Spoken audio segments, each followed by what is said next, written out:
Hello and welcome to Market Domination. I'm Josh Lipton, live from our NYC headquarters. Investors continue to watch signals from the White House on tariff policies, and big tech earnings, of course, remain center stage. There's just an hour to go until the closing bell, and stock performance, it's mixed. The Dow down about 230. Your broad gauge, though, the S&P 500 up about 0.2%. Your tech-heavy NASDAQ up about 0.3%. Let's welcome in now. We've got Adam Johnson, Bullseye America, Ingenuity Fund Portfolio Manager. Got Washington correspondent, that would be Ben Werschel, and senior markets reporter Josh Schaefer joining us throughout the show to break down the headlines. Let's start in Washington. Ben, trade talks seem to change minute by minute. Catch us up on today's news.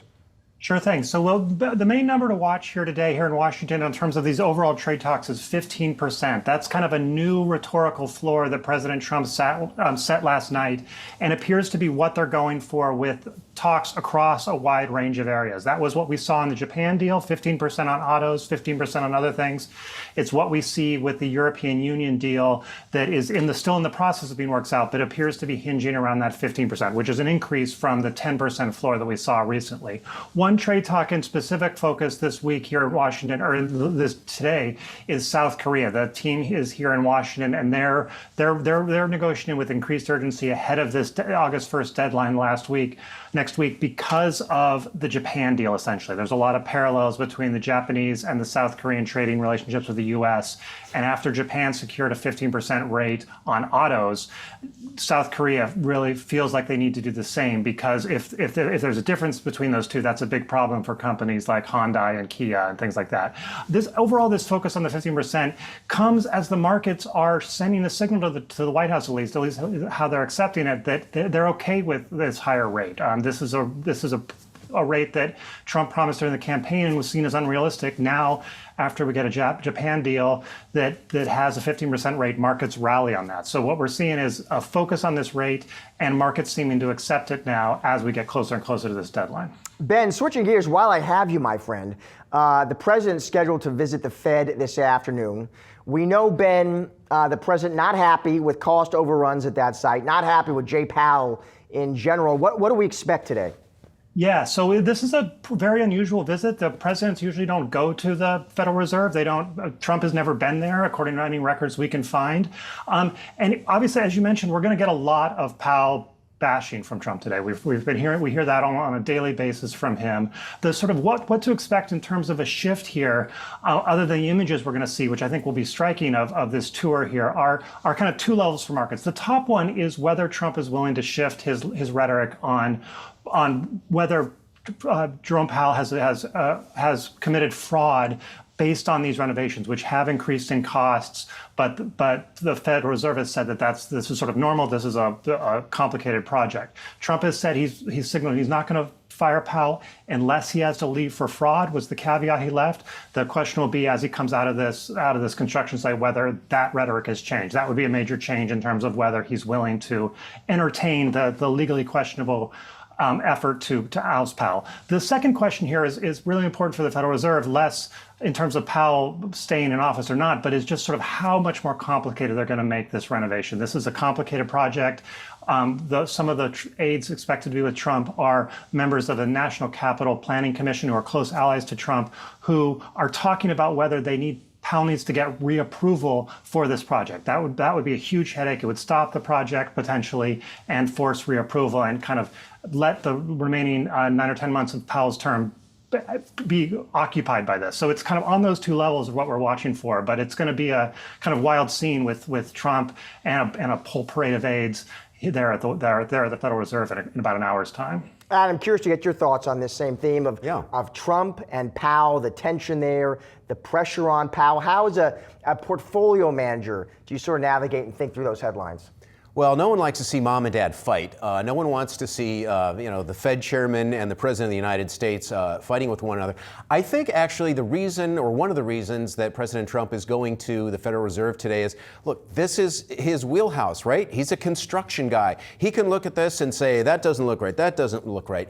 And I think what it really does is allow him to sort of open the door to judgment. If he sees stuff as a builder and a developer that looks off to him, he can say, well, they're not running it that right. And, I have to question his judgment, right? This is just me trying to figure out why he's going. And it's a way of sort of turning up the heat, because if you throw Powell's judgment into question, well, then you also are throwing into question whether he really should be A, running the Federal Reserve, and B, holding rates where they are. So I think it kind of gives him some wiggle room. It's also a photo op. And look, Josh, I mean, we're all living the 20th episode of The Apprentice, except this episode lasts 4 years. So we are all, part of live TV, and I think this is yet just another scene that they're shooting today. All right, we will wait for the Trump visit and see what headlines come out of it. Meanwhile, while we wait for that visit, Josh Schaefer, bring us up to speed on today's action.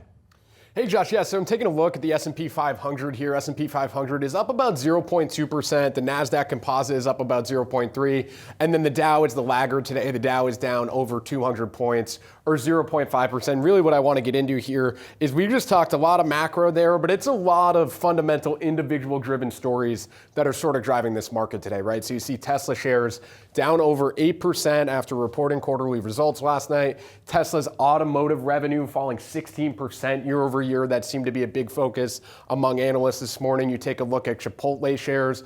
Chipotle is off over 14%. That stock really, a large stock, of course, has not performed that well overall at all this year. Same store sales falling at Chipotle. IBM shares also down 8%. I don't have Alphabet in front of me, so I'm going to flip over to our heat map and take a look inside the NASDAQ 100. You can see Alphabet shares up over 1.6%, but Alphabet coming out saying that they're going to continue to invest in CapEx. They're boosting their full year CapEx guidance. That's sort of a key market driver. Broadly speaking, taking a look at that sector action, you're seeing tech sort of outperform. But what I really wanted to sort of end on here and take a look at is over a 5-day period, we have seen a little bit of a broadening of the stock market rally and a little bit of a catch-up trade. So interesting to see. If you look for the week at this point, you have real estate, utilities, healthcare is up over 2% this week. And Adam, I want to sort of pose this question to you. We've seen these laggards start to catch up a little bit this week, a little bit of a start of maybe a rotational trade. Yep. I guess I'm curious it's only been a couple days, but what do you sort of make of that action? Do you think there's more room for a rotation and kind of a broadening out of this rally? Yeah, I sure do, Josh. And you've got a lot of green on that screen that you just showed everybody. All those different ETFs, all those sectors that are all up, because people are realizing it's not just about tech. I mean, there's so much to like, and I've been saying there's a lot more to like than to fear right now. I mean, we've got earnings growth. We have stable, maybe even lower inflation and rate cuts sometime into the fall.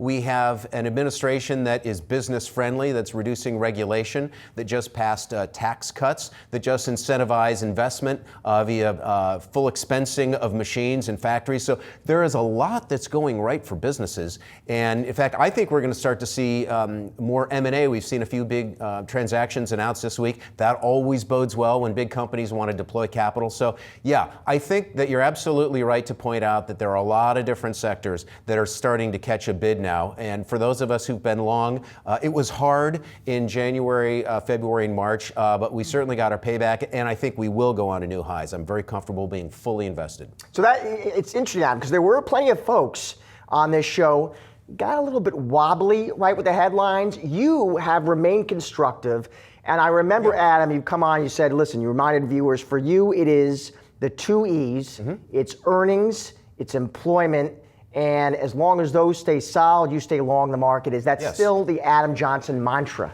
And I would add to that another E, and that would be the economy. So we've got earnings, employment, the economy, a three-legged stool. That's pretty powerful. From my point of view, and look, markets are never a straight line, and there'll be little bumps along the way, but for me, that's a very powerful combination. Earnings, employment, the economy, and it's why I'm fully invested, and I think we'll see new highs not only this summer, but going into the fall as well. All right, well, let's bring in now Jeff Blazek, multi-asset co-chief investment officer at Neuberger Berman. Welcome here to the studio, Jeff. So let's pick up right where Adam was there, Jeff. He's constructive, he's long, earnings, economy, employment. Does that mantra ring true to you as well, Jeff? Absolutely. I think that when we look at the outlook, it's really, the certainty is clarifying for us, and we come into this earnings season confident. Back in April, because of how resilient the economy was, the consumer and corporations came in with a lot of positive momentum, and liquidity was high. That gave us the conviction in April, despite all of that scary volatility. It was scary. To upgrade global equities. Now, we expressed that by the broadening out, which is a term that I've heard already, and we're very pleased to see the broadening out. The market is more than 7 stocks. We said that at the beginning of the year. And the broadening out to us is real, and international equities are really poised to outperform as well. Which international equities, what regions, Jeff, would you be looking at? Yeah, there's several areas that we like. First of all, Europe. The fiscal, Still Europe, really? Still Europe, despite the fact that Germany is up significantly. That's interesting because there was a lot of folks coming on and pounding the table on Europe, and a lot of it had to do with valuation. But you still think it's attractive. It's not pricing in a lot of good news at this point? Well, maybe 1/4 of the valuation disparity versus the U.S. has been clawed back. There's a lot more to run. And to us, when we look at the convergence, so U.S. economic growth is decelerating, to be fair, but we've seen stable, if not growing, expectations in earnings and economic growth in Europe. That's being driven in part by the fiscal impulse of Germany and other countries. They're going to use debt capacity to their advantage. And it's also the fact that the ECB has been far more dovish than the Fed, and we're going to see benefits to that. And we do think, and then by the way, as US investors, we have the benefit of what we expect to be a further weakened dollar. And that's, frankly, that has been the bigger driver of international outperformance this year, less so the local returns. Right. What happened, and I understand that sort of a tailwind this earnings season, especially for the multinationals. What would happen, Jeff, though, if the dollar firmed? Well, if the dollar firms, we have to question why is that happening and, really kick the tires to understand the thesis. But if the dollar firms, that will, in effect, allow the exports to be a bit more competitive. I think that is going to be something we have to watch, just looking at the manufacturing base of Europe. And we do want tariff clarity, to be clear. We're very pleased that the worst case scenarios are off the table. Liberation Day, we had a wide cone of uncertainty and something as punitive as 30%. We are seeing the average tariff rate creep up to 15. I think it was interesting to hear the outlook from your Washington correspondent. But once that gets baked in, and Europe really has a benefit from China as well. So, China is another overweight that we like, very cheap market, and that end user demand can help offset some of the even relevance of the dollar as a factor. Adam, Europe, China, you see opportunity there? Well, no, only because I run the American Ingenuity Fund. So I've not allowed myself to go overseas. Allow yourself on set, Adam. Oh, okay. This will be our Thursday thought experience. Yes, there is plenty of opportunity. China's a hard one because they keep moving the goalposts. You never really know. I mean, look at how they've treated Jack Ma and Alibaba, et cetera. Europe, boy, it's amazing. They circle the wagons in Europe and they just don't let stuff. They don't let stuff go down, and they don't let stuff fail. You can criticize that, but I think from the point of view of can you put capital there? Yeah, I think you probably can. But again, I only focus on the U.S. And as far as tariffs go, I don't know how you feel, Jeff, but I can live with 15%, right? And I think our companies can too. Yeah, totally. And I think that there's also been some planning around that. The supply chains from COVID, the resilience of companies to be creative as long as they have a reasonable path to course correct. And we're now 3 or 4 months into this tariff volatility. Adjustments are being made. And one thing we are looking at is to see these tariffs, 15% is palatable. We think it'll be manageable. Right. How much will be absorbed by consumers, by the producers and the distributors? That's an open question. It's going to be split. No one's going to get away with zero. Right. But it's something that we think that can be, it'll be one and done. So we'll see an uptick in inflation too, but we'll move on after that. It's interesting though, Jeff, because you're watching this and it looks like so far, and I'm interested to get your thoughts on this, you're right, we're trying to determine where on the value chain that hits. But so far, it looks like margins are holding in there. And yes, you see it in inflation data, but maybe not as much as some might have expected so far. Totally right. So first of all, a quick scorecard on the second quarter, and our analysts at Neuberger Berman are watching earnings. The dispersion's real, ups and downs, misses and beats.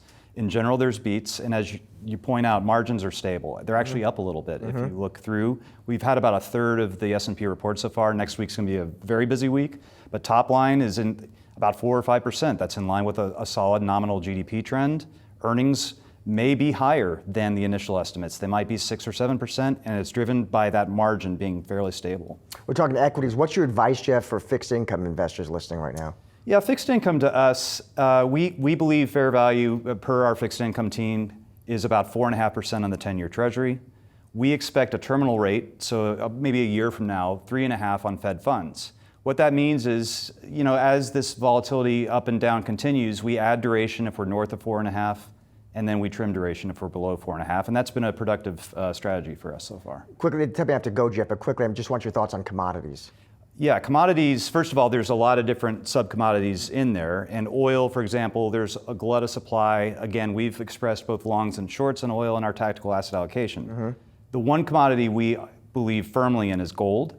And we have been long gold for about 6 or 7 months because of the weak dollar thesis, but also because fiat currencies in general we think are going to be vulnerable to depreciation. Jeff, always good to see you, especially on set. Thank you, Pleasure. sir. Thanks so much. Meanwhile, Intel reporting second quarter earnings after the markets closed. You know who's keeping a close eye on Intel, of course. That would be Yahoo Finance tech editor, the one and only Dan Howley. Dan. Yeah, Josh, we're looking for a number of things out of Intel. Let's just go over the numbers first to kind of more or less get them out of the way. We're expecting EPS of 1 cent on revenue of $11.8 billion. That would be below the 2 cents and $12.8 billion in revenue that the company saw last year. But more importantly than the actual numbers are any kind of inkling as to what Intel's go-forward strategy is now that CEO Lip-Bu has been in place for a few months. What does that mean now for the company's foundry business? There have been reports that its 18A node, which former CEO Pat Gelsinger had championed as a way to turn the company around, that would no longer be used as a third-party technology for third-party customers. So people like Microsoft or Amazon have signed up, for instance, to build chips using that technology. The idea being now that they would focus instead on their next generation chip, 14A. The problem with that, though, is that the company would have to take billions of dollars in write-downs potentially. So is that the right move? Are they going to do that? Where does that all stand? And then we want to get a sense of what their PC business looks like. There's been discussion about pull forward when it comes to chips as a result of tariffs and the tariff discussions going on. More companies bringing computers over and chips over. Does that mean then the consumers were going out and buying them? What does that look like then for the coming quarters? What kind of outlook will that mean as a result of that potential pull forward? So there's just some of those scenarios that are kind of bubbling under the surface.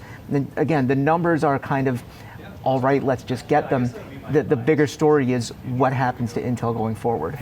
Yeah, Dan, I completely agree with you because, listen, when the report crosses the wire, you're going to hit the numbers and review the numbers.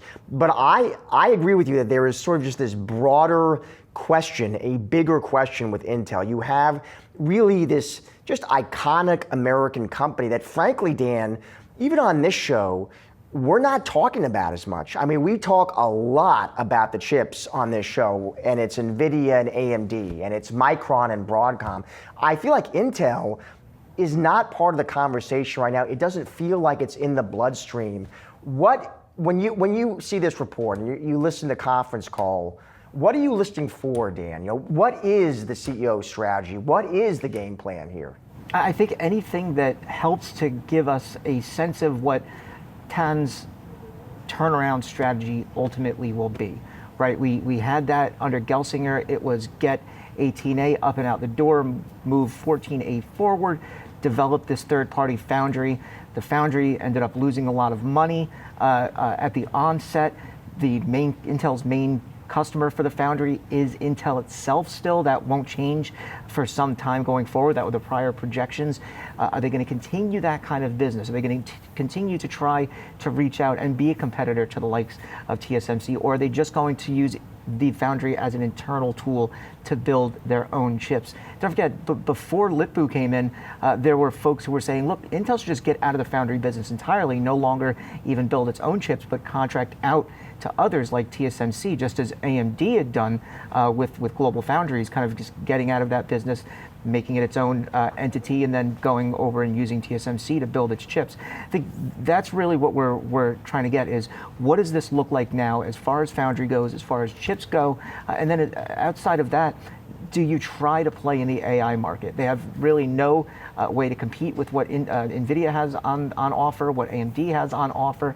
It's not just that, it's also the competition that they have in the PC space where they're traditionally the leader. They still are, but AMD is gaining some ground. Qualcomm is trying to gain ground with ARM chips. So, where does everything stand at the moment? And then where do you start to move that? Dan, we will be watching closely. Thank you, sir. And we are just getting started here on Market Domination. Coming up, Tesla stock, it is under pressure after posting earnings and revenue miss in the second quarter. We're going to discuss the latest results and what's next for the EV maker on the other side. And at the closing bell, it is the latest earnings results from Intel. We'll get you the numbers and instant reaction later in the show. Stick around, much more Market Domination still to come.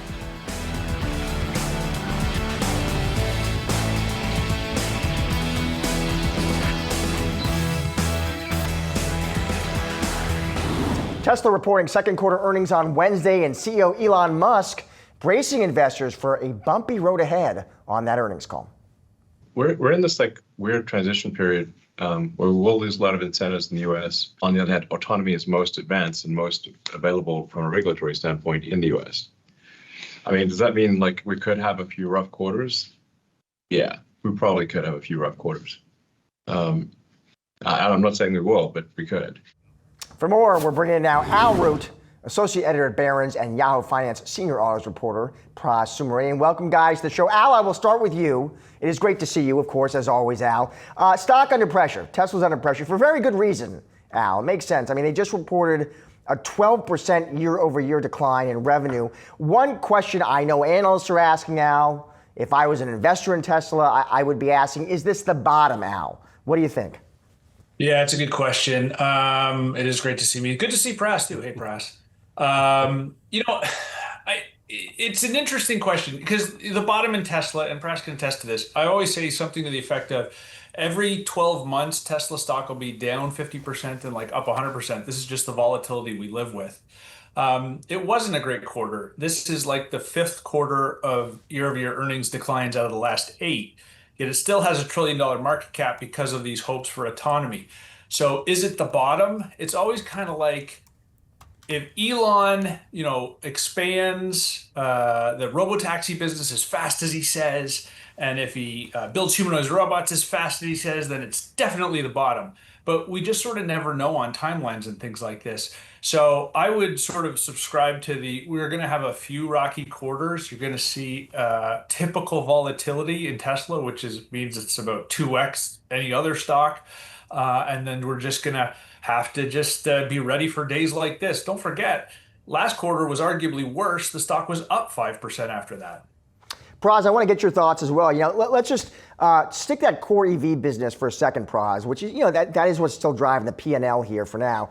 On that point, Pras, I've had, bulls come on this show and say, listen, tough times now, but they see what's coming and they say, hey, listen, revamp Model Y. I got a new affordable model on the way, better times ahead, better deliveries ahead. What do you make of that argument?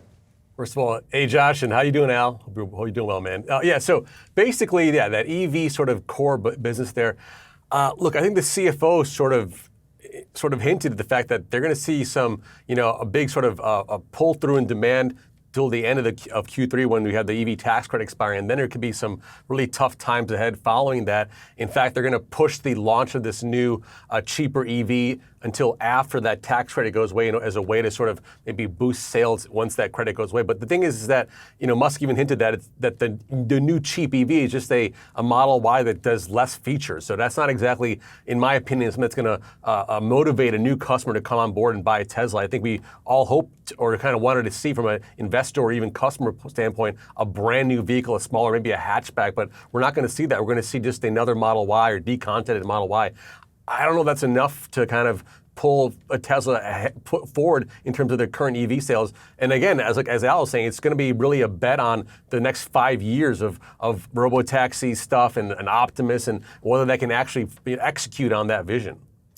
Well, fellas, I want to get Adam's thoughts on here as well, because Adam just happens to be a newly minted Tesla shareholder, just recently carved out a position in this name. How come, Adam? Well, I think as Al said, you never really know where they're going. Is it going to be an AI company? Is it going to be a robot company? And my answer to that is yes. I think it absolutely is going to become an AI and robotics company. And that's why I bought Tesla about a month ago for the first time ever. And in fact, if you run the numbers, now granted, this is all contingent upon Elon actually being able to execute, but he's talking about having 10,000 of these Optimus humanoid robots operating in his factories by year end. 10,000. And more importantly, he thinks that he can get to a 1 million, again, we'll see, Al, if he can do it, but he thinks he can get to a 1 million a year run rate, making a million robots a year. He's going to sell them for $50,000, and at that run rate, it'll cost him $20,000 per robot. Well, that's $30,000 of profit per robot on a million robots, again, if he can execute, and that's way more money than he's ever made on electric vehicles. And I think that's the promise. And the other thing that he's got going for him is that the brain of that humanoid robot called Optimus is based upon all the data collected with his autonomous cars that have been driving around for years. So that's a unique advantage no one else can claim. Amazon certainly doesn't have that with their own humanoid robot. So that's why I bought Tesla. I think it's an AI and a robotics play, and I kind of have to just, hold my breath on valuation. Al, so Adam is a believer. He's excited about those humanoid robots. We've had other investors, Al, equally excited. What do you make of that? I mean, that's the bull case. I think that, so what will I say? I think that Tesla is clearly not only a car company. I completely agree with that. They have chips, NVIDIA chips, the chips they designed themselves. They have core AI technology. There's the XAI angle as well, which Elon runs to help the AI efforts. They have AI applications, killer AI applications with cars and robots. And they have Elon. So there's a lot going well. And then so I put on my bear hat and I say, but that stuff doesn't generate sales or revenue yet. So, we wrote a while ago that the energy storage and car business, we'll call it 200 a share, and everything else after that is sort of a bet on Elon. That seems pejorative, but it's not a bad idea to bet on Elon necessarily. But that's how I view it, right? It's a $1 trillion company, a little lower today. The low end of, the Magnificent Seven in terms of valuation. So that's sort of where it sits. If Elon is right and, AI robots are a killer app, 100, that 30,000 gross profit per robot, I mean, unbelievable, right? But then we just got to get there. Yeah. We just got to get there. Praz, let me get your thoughts too on robo-taxis, because Musk was certainly making headlines there as well. Talking big, Praz. He says, listen, we'll probably have autonomous ride-hailing off to half of the population of the U.S. by the end of the year, he says. That's at least our goal, subject to regulatory approvals. What do you think of that, Praz? That's an impressive bogey if he hits it. Yeah, this is this big bet on what Adam Jonas calls embodied AI, right? So robotaxis are, he's expanded the coverage area there in Austin. The question is, can they actually remove that safety driver, right? Can they keep expanding, adding more vehicles, remove the safety driver, have these vehicles operate on their own, as Waymo is doing right now? They talked about new U.S. cities that they're going to be operating in. There's reports that Nevada will be next for the robotaxi, and also San Francisco Bay Area, I believe, is the other area. So yeah, that's the gamble. That's the big bet. I got to admit that they did a good job with Austin so far. Yes, there's been some hiccups with some traffic violations here and there, but the cars are operating there in that small beta test. And the next big test, I think, is when are they going to open up to the public, right? When do you and I and everyone else get to use these vehicles? I think that's the next big step where they actually further expand into different U.S. cities. And Adam, back to you. As a new shareholder, I have to ask you how you feel about the Trump-Musk, the bromance, the breakup. Trump weighing in today, by the way, doesn't want to hurt Musk's business empire. Right. You saw this. He says, posts on Truth Social, says, everyone is stating that I will destroy Elon's companies by taking away some, if not all, of the large-scale subsidies he receives from the U.S. government. This is not so, the president says. I want Elon and all businesses within our country to thrive. What do you make of it? Of course he does. And that's exactly what he should be saying. I'm glad that they've buried the hatchet. They had a wonderful, wonderful relationship through Doge. And then somehow it went terribly foul. Eagles got in the way. But thank goodness, I think President Trump has taken a much more presidential tone. I think that's appropriate. I think that Mr. Musk has struck a somewhat contrite tone. And great, let's get over it. Let's go onwards and be profitable. Let's grow our businesses. Let's focus on what we do best. In the case of the president, it's running the country. In the case of Mr. Musk, it's running his multiple businesses, of which I am a shareholder. Al, it's interesting because I had some bulls on this program, Al, and part of their bullishness, full stop, was the relationship between Trump and Musk. Their thinking being, listen, it is a great thing for Musk to have this good friend in the White House who can perhaps foam the runway on some of these initiatives like robo-taxis? Yeah, I mean, so the primary, you just reiterated it, or I'll just reiterate it. The primary benefit from the Trump-Musk relationship was supposed to be nationwide autonomous driving standards, which would speed the adoption of this $1 trillion valuation that Dan Ives, for instance, and others have for robo-taxis. That was listen, I mean, should I have said it then? Maybe we did, maybe we didn't. It was a bit euphoric, right? The idea that just a relationship between the president and Elon Musk could create, $1 trillion in value, which it basically did overnight, right? Tesla stock, I can't remember, but we're talking like 480 in December. So that was a bit euphoric. So we probably overcooked that, just like we overcooked it on the downside when we thought the world was ending. I think the Trump-Musk relationship is just sort of a risk for Tesla investors, and it kind of goes back to Musk's time, right? Is he going to stay involved in politics? Is he going to form a new political party? That's sort of like the downside risk. But if things sort of blow over and we just have to deal with like losing tax credits, then I think that, we can move on from the bromance and just sort of focus on whether they can sell cars and whether they can expand the robo-taxis. Al, Praz, great to see both you guys. Thank you. Coming up, the 30-year fixed-rate mortgage essentially remained flat this week. So what's next for home buyers? We'll discuss the biggest housing hurdles on the other side. Stick around. Much more market domination. That's still to come.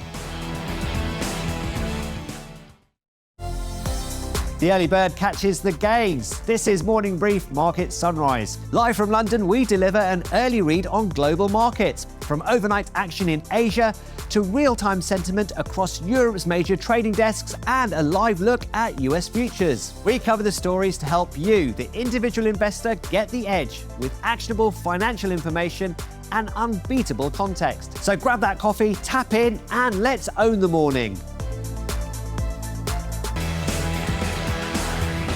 Dow under pressure heading into the closing bell, and there have been a few components causing more pressure than others. Yahoo Finance Jared Blickery joining us now with a closer look. Jared.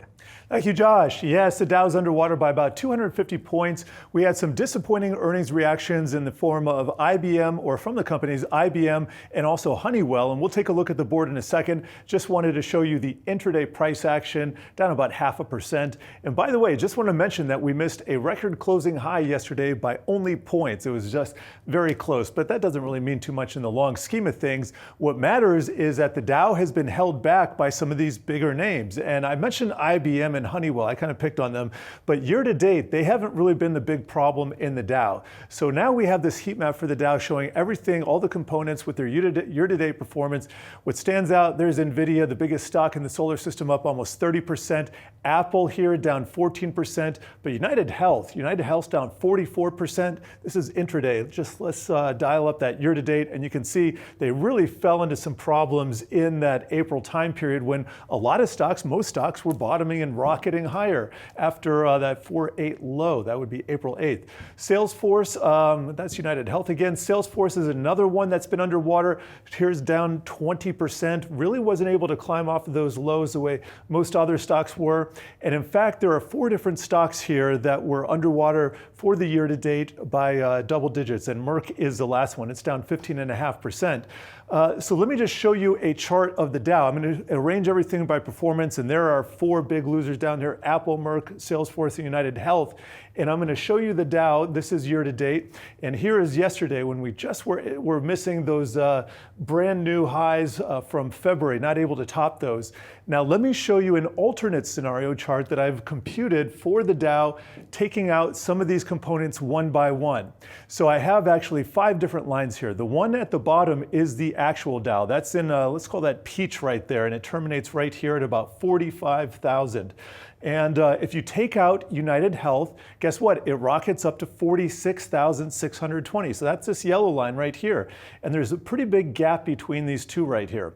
And I should mention too that the Dow is computed as an index. It's calculated as an index a very old-fashioned way. Since the late 1800s, it has been done price-weighted. Now, when we talk about the S&P 500 and the NASDAQ, those are market cap or float-weighted. The biggest stocks like Apple and NVIDIA, they get the most action. They get the most. But in the Dow, Dow, it's the higher price stocks. And it's really interesting because United Health was the highest price stock in the Dow, and it's been cut in half. So that accounts for a lot of the difference here. So just to recap, we got 45,000 right as of yesterday's close. That's Wednesday close. Without United Health, 46,000. If you take out also Salesforce, goes up to 47.3. Then if you take out Merck, 47.5. And finally, if you take out Apple as well, it's 47,989. And by the way, you're hitting record highs on all of those recently, and they have a nice gently sloping upward trend line instead of a lot of the sideways action that you're seeing in the actual Dow. So it just goes to show you that you can calculate these indices many different ways, and the Dow itself arguably kind of like a fund, and it is selected by various people who control the entrants, and we haven't had a change in the Dow since last year, which is why this year-to-date calculation has been helpful here. But it just goes to show you that it only takes a few stocks to really spoil the party and prevent you from getting some of those new highs that we've been getting in the other indices, which are calculated in a much more modern method. I'll send it back to you there. All right, thank you, Jared. Well, mortgage rates remaining essentially flat this week. This comes after 2 straight weeks of increases. For more on the backdrop for the housing market, let's get to Yahoo Finance's Claire Boston. Claire. Hi, Josh. Yeah, so mortgage rates were basically unchanged this week at 6.74%. That is just a basis point lower than a week ago. And when I'm looking at this data, what I think is really interesting is how mortgage rates have stayed flat despite this growing political pressure from President Trump, over firing Powell. He wants mortgage rates lower. He thinks that if he fires Jay Powell from the Federal Reserve, we could get there. But, what I'm seeing here with rates being flat is that the bond market is kind of shrugging off this move. And, we're really steady Eddie. Rates have been kind of in this 6.7, 6.8 space pretty much all year. That being said, it's not great news for people who want to get into this housing market. Rates are still pretty high. Buyers are feeling really, really stretched right now. And while I have you, Claire, President Trump floating this idea, you heard this, no capital gains on home sales. Do we think that happens, Claire? And if it did, who would benefit? Yeah, so with no capital gains on home sales, anything where you are changing the tax code, that requires an act of Congress. So I think there'd be an uphill battle there, especially considering that Congress just did, Trump's very big tax reform package.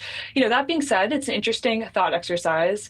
Right now, if you're selling your home and, you're making more than $250,000 or $500,000, depending on your filing status, you could have to pay capital gains taxes beyond that. And home prices have appreciated so fast that a lot of people are affected by that, especially folks in, those really expensive markets like your Californias, your Massachusetts, your DCs.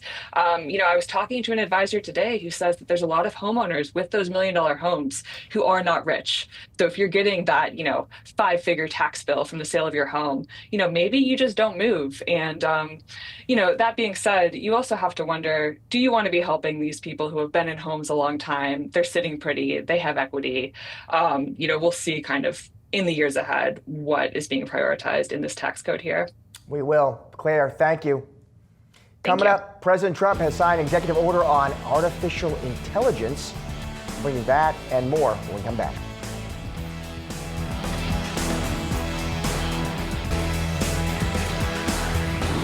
The White House is looking to go all in on AI, unveiling its ambitious AI action plan Wednesday. Our next guest was there. Now we want to welcome in Patrick Moorhead, Moor Insights Strategy Founder, CEO, and Chief Analyst. Patrick, it is always great to see you. So President Trump delivering these remarks at this AI summit in Washington. Patrick, you got the invitation. I didn't, Patrick. Must have gotten lost in the mail, but you were there. So walk us through what it was like to be there, Patrick. What did you make of the remarks? Bottom line, what do you make of Trump's AI action plan? So Josh, this was really it's a tale of more and less, right? It's more AI infrastructure, more tech manufacturing, more energy, more AI exports, more reskilling for AI job loss, more semi-manufacturing equipment rules, more IP protections, but less red tape on building infrastructure, building those data centers, building nukes, building power plants. So it was essentially the event, which was the live version of this 20-page, 90-point report that the administration released right before the event started. I'm wondering, Patrick, to maintain the lead we have, I've heard some folks argue what it would really take is this kind of Apollo moment, that we would really have to rethink a big range of policies, reimagine immigration, education, the labor force. How do you think about it? So I would say in priority order, probably the biggest challenge where we're playing catch up the most is on energy. China has created 20 times more energy producing capability in the past few years than the United States did. And that's where we're playing major catch up and authorizing nukes are now green, apparently. And there's different sizes of nukes, not just those that take 4 to 5 years, the big ones, but smaller nukes. There was some authorization of more energy producing capabilities for manufacturers and for data centers to get ahead of that. And that's really, I would say, probably the biggest leap in terms of what we need to do. And, there were some things, Josh, that I would have liked more detail on. I was less than satisfied on the discussion on chip manufacturing in the US. But most people don't understand that all the intellectual property that a company like TSMC has is in Taiwan. Sure, they have manufacturing plants here, but with IP that's with all the engineers that are in Taiwan. If something happens in Taiwan or if they get invaded, essentially time stands still for US-based foundries that are creating leading-edge chip, which means less NVIDIA, less AMD, less Qualcomm, and less Apple. Who is in the lead when it comes to AI, Patrick, right now? Would it be the US? Would it be China? Or does it depend where in the AI stack we're talking about? I think it depends. It depends on AI energy production, which is required for anything in AI. China is clearly in the lead, as we discussed. Our designs are better, our foundries are better, and our models are better. But when I look at open models, Chinese models are actually better. Facebook and Meta are trying to catch up with the mass hiring spree to get Llama out there. You do have XAI, albeit it's not an open source model. They will likely have some derivative that is, but China leads in that. When it comes to, I'll call it AI rack manufacturing for a complete system, China leads over the US. In fact, we do very little of that manufacturing here in the US, and a lot of our racks, interestingly enough, are built in Mexico for use in the United States. What did you make also, Patrick, this emphasis on AI exports, that we want everybody on US tech? I think it's a refreshing, sober view.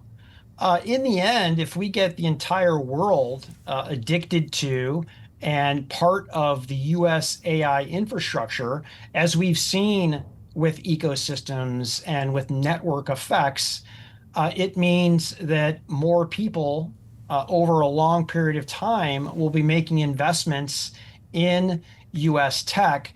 And it was really good to see last week where H20s and MI308s from NVIDIA and AMD were given the green light, albeit a very small opening there, I think is a good first start to get countries like China less dependent on Huawei and stuffing their coffers with R&D. So Huawei can expand their AI platform to places like Latin America, Southeast Asia, and Eastern Europe, but rather having US companies part of those rollouts. There is, Patrick, and we talk about this, there is a lot of excitement and a lot of bullishness about how AI one day is going to give this tremendous boost to productivity. And it's really taken as almost a given, Patrick. I'm wondering, do you share that excitement, that enthusiasm? Or are you just as confident? So yeah, I'm very confident that AI is going to make almost every walk of life more productive. I lived through the dot-com era. In fact, I worked for a dot-com, and I saw the pluses and the minus and the risks there. But I am a lot more confident about the downstream effects of AI.